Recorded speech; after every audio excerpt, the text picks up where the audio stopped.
Mismatch theory, broken window theory, in relation to the concept of racism and racial socialization by Jennifer Bowman. Many African Americans experience some form of racism on a daily basis. Subtle forms of racism include stares, gestures, hidden racism at work or school environments. Sometimes you'll walk in an elevator, someone clenches their purse, you walk by their car, they lock the door. Those type of things of subtle racism uh, type things. Or blatant forms of racism. Comments, slurs, quote unquote jokes. Some people feel like it's okay to say racially inappropriate jokes, and that is clearly racism. You may be driving down a freeway and get cut off, and somebody calls you a racial slur. Those are forms of racism. I personally asked 8 people that I know, they're African American descent, and 8 out of the 8 people I questioned experienced they felt or some type of racism or had some type of racial experience um, before the age of 16. I think my first one that I can clearly remember for me may have been in middle school.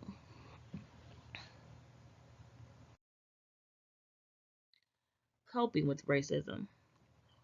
Racial socialization is a strategy used by parents to help their children cope with racism. It happens in forms of open discussions and education. Racial socialization may be more appropriate for older children to understand than younger. Children are taught how to prepare themselves on how to deal with racism. Children are also taught how to identify racism and possibly how to interact with uh, people that have different mindsets or have been taught differently from them. Parents may use their own personal experiences to provide examples for their children. With the increase of the killings of unarmed African Americans, I do feel like this is a topic that's discussed daily in most African American homes. Personally, I'm raising a young man, so there are a lot of things that we talk about on a daily basis, especially when we're in the store, when we're shopping, as far as him, having his hands in his pockets, him wearing a hoodie. We're not at the age of driving, but I do know once he starts to drive, that is a whole other type of conversation that him and I have to have. Housing practices discrimination is a type of racism. African Americans are less informed about housing opportunities. African Americans are quoted higher rental rates than white Americans. And where I live personally, the utility bills are higher in African American neighborhoods than in white neighborhoods. The type of housing opportunities, something as loan qualification, grant help, down payment help, those type of classes and education sometimes are not advertised or marketed towards African Americans. These are type of discriminations that take place as far as housing practices. Two theories that evolve from housing discrimination: the mismatch theory and the broken window theory.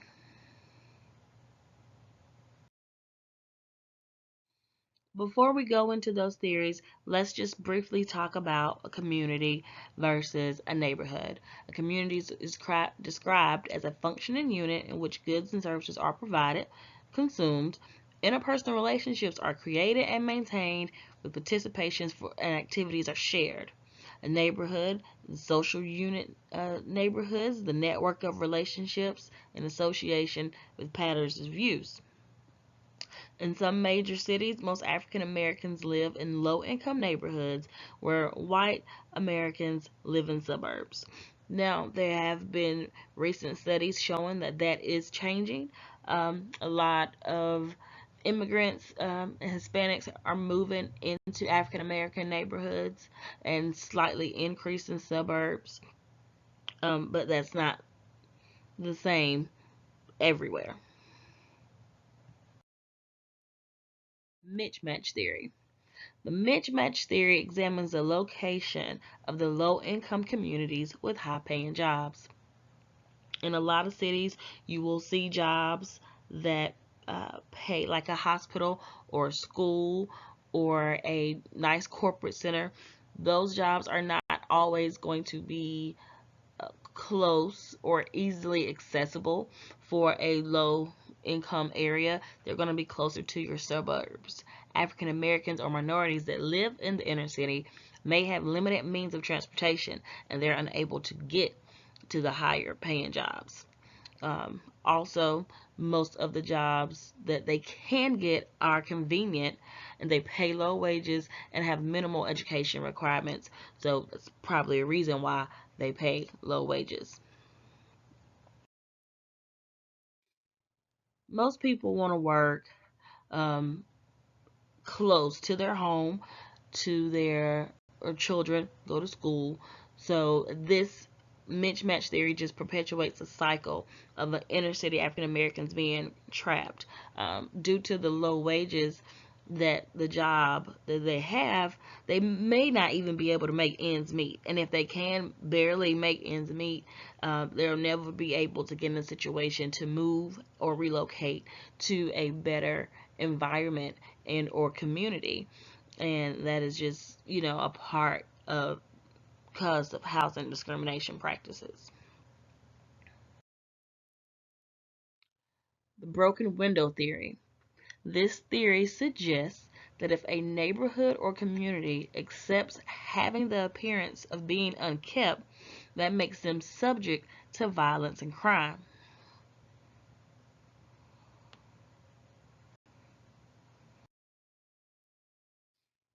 In a suburban neighborhood, the lawns are free of clutter and usually well manicured. All the windows and the doors of the home are secured in place without any type of noticeable damage. Now, this could be partly because a lot of these communities have HOA or homeowners associations, and they require you to keep your house and lawn looking to a certain way, a specific standard that will vary for the community, and that usually comes with some type of fee. In the inner city, that's not what happens when they build these housing projects or single family units. There is no type of HOA that makes people keep the neighborhood or the block up. So you may see if someone loses their home, or if, a bank or whoever buys the home, or just the landlord lets it go down. If a window is busted, they'll put a board up. If the screen door is coming off the hinges, it'll stay that way for however long until ever it's occupied. An example for the broken window theory is an abandoned brownstone that has no windows, but the windows have been boarded up, and the door may close but not close all the way or not have a proper lock. This type of place is appealing for any type of substance abuse user or seller. I mean, they may congregate here, they may spend time here because it's out of the shelter, out of the wind, out of the rain, and it's a place where they are able to go in and do whatever it is they do for a period of time.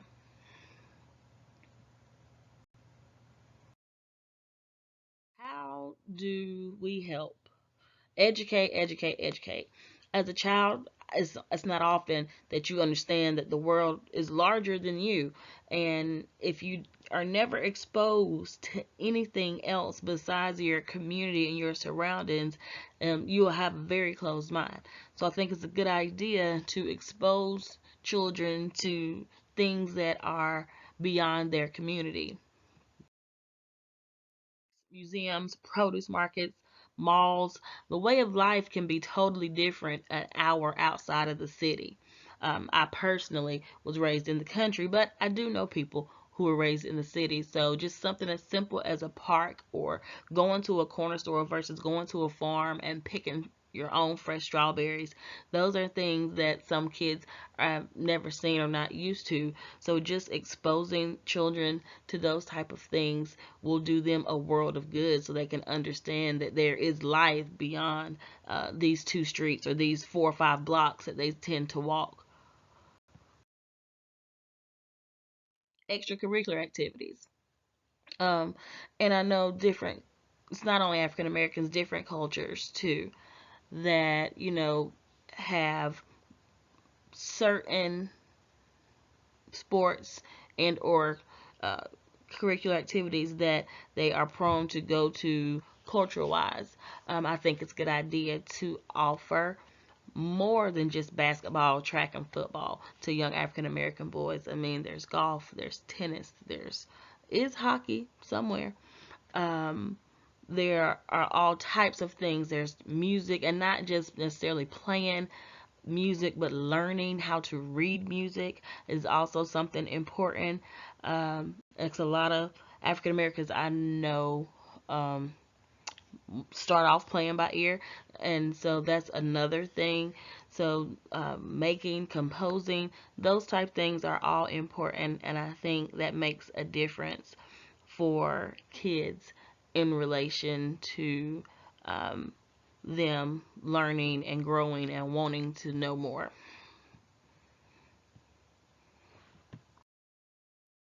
Questions. Let's discuss. According to the text, suburbs are becoming more diverse due to increase of immigrants. How does that affect housing discrimination? Do you think it has caused it to increase or decrease?